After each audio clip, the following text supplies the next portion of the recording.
you as a lawyer, they based it on the grounds that the proposed law was a duplication of the extant law in the 1999 Constitution. So there's something like that in the Constitution. Yeah. No, first of all, I must acknowledge that there is need for accountability. And it is true that the President has a responsibility to appear before the National Assembly under Section 67 of the 1999 Constitution whenever he makes a presentation of the estimates for his expenditure for the year. And I thank my colleague for the data he has rolled out in respect of the accountability effort of those other nations. Look, the point that we make here is very simple. Governance is not by speech making. Otherwise, the CBN governor will have to address the National Assembly to make a state of the banking sector address. The Inspector General of Police has to make a state of the security address to the National Assembly. We are Nigerians interested in performance. Those who are enacting the State of the Nation bill are mostly members of the People's Democratic Party, from the same party with the president. Yes. They have no agenda. They have no program for the economy of this nation. And these legislators have a function in the Constitution for oversight.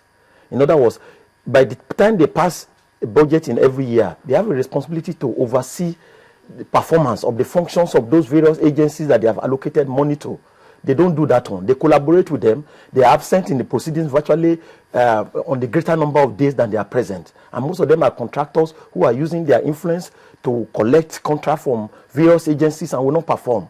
So why do we deceive ourselves?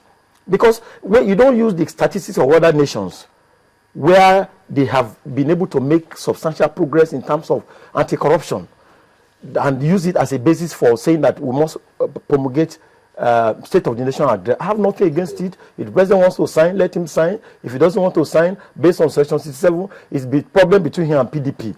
Our own interest in Nigeria is that I don't need a presidential address to know that there is no power in this country. I don't need a presidential address to know that aviation sector has collapsed because private jets have taken over. I don't need a State of the Nation address to know that corruption is inside Aso Rock. And that even a governor told us yesterday that among members of his cabinet are drug addicts. I don't need a State of the Nation address to know that one. So I'm saying that let us focus on things that affect us as a nation, that will make us move forward. If the National Assembly members perform the oversight functions, we don't require the president to come and be making speeches for us to be clapping for him. Oh, okay, let's leave that for now because we have a lot of ground to cover. We need to look at the NGF now. The crisis is deepening and deepening, and people's worries are now about the effect of this controversy on the rest of Nigeria. 36 governors, excellencies, can't even agree on the outcome of an election which they had. So what is going to happen in 2015? That is what Nigerians are now scared of. I really don't think Nigerians should be scared. One, what we have seen shows that not every excellent is an excellency. Two, it shows not every excellency is excellent. Not every excellency is excellent. That's right. Two, it portrays the entire nation in a drama sketch. Greed, corruption, deceit. Corruption? Three. How so? Because a lot of games, politicking has gone behind, and unfortunately, what was expected was not what was gotten.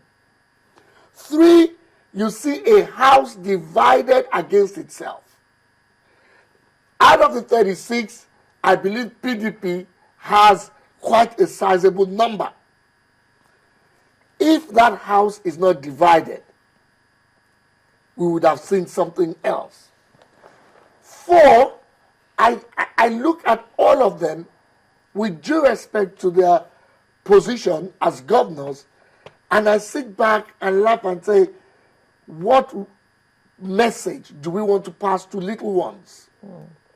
What type of election? All these governors hold local government elections. if they cannot do their own sitting. Moreover, it's just an association that Nigerians should not bother about. But the dangerous truth, Nigerians should not bother about Nigerians should not, it's just an association, as far as I'm concerned. An association but of association 36 of 36 heads But of they states. pack a punch. They pack a punch. Their forum has their policies and objectives, which is well known to them. I wouldn't want to go into that now. However, it does not disturb the governance of the state. It's how can we do this? What do we do? That's how I see them. And above all, I see this whole NGF crisis as just a smoke screen. I don't think it would affect 2015. Rather, the dangerous truth, I see it as some funny game going on in PDP itself. No, but we're talking about governors here. These are people who wield a lot of power, especially in their domains, Very well. and can therefore affect elections. So if you say we should just ignore it, I mean, what kind of mindset would we be taking into 2015 if 36 excellencies can't even conduct a small election in a room, and they are going to have a say, in quotes, in the outcome of 2015? I mean, how are we going to have the confidence to go into 2015? We, the people of Nigeria.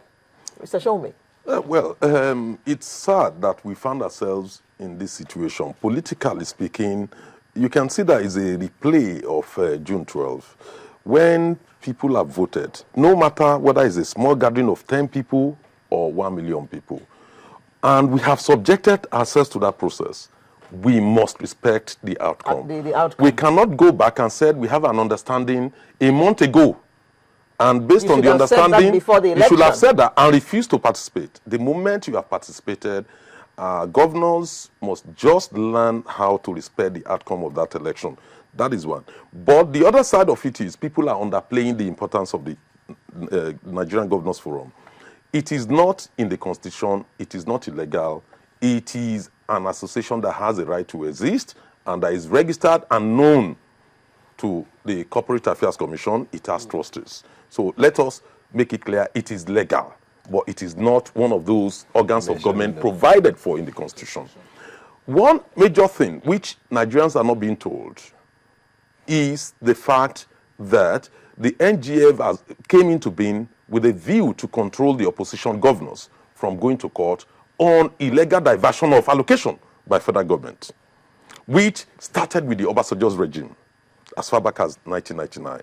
Each time they tried to go to the Supreme Court at that point in time, they would pull them back to get them control. They learned from the event that Lagos State government took federal government to court over local government creation. That's the genesis. It was meant to manage the opposition governors on the issue of resource allocation guaranteed by the Constitution to the states. The federal government is supposed to have about 52% of it. Now, what happened is, with Amaechi's leadership, you now have a new leadership that is actually champion that cause to say, look, we not only need to make NNPC more accountable, they're raising the issues of all the revenue being generated by federal agencies should go into this consolidated account and be taken into account when resources are being allocated and shared.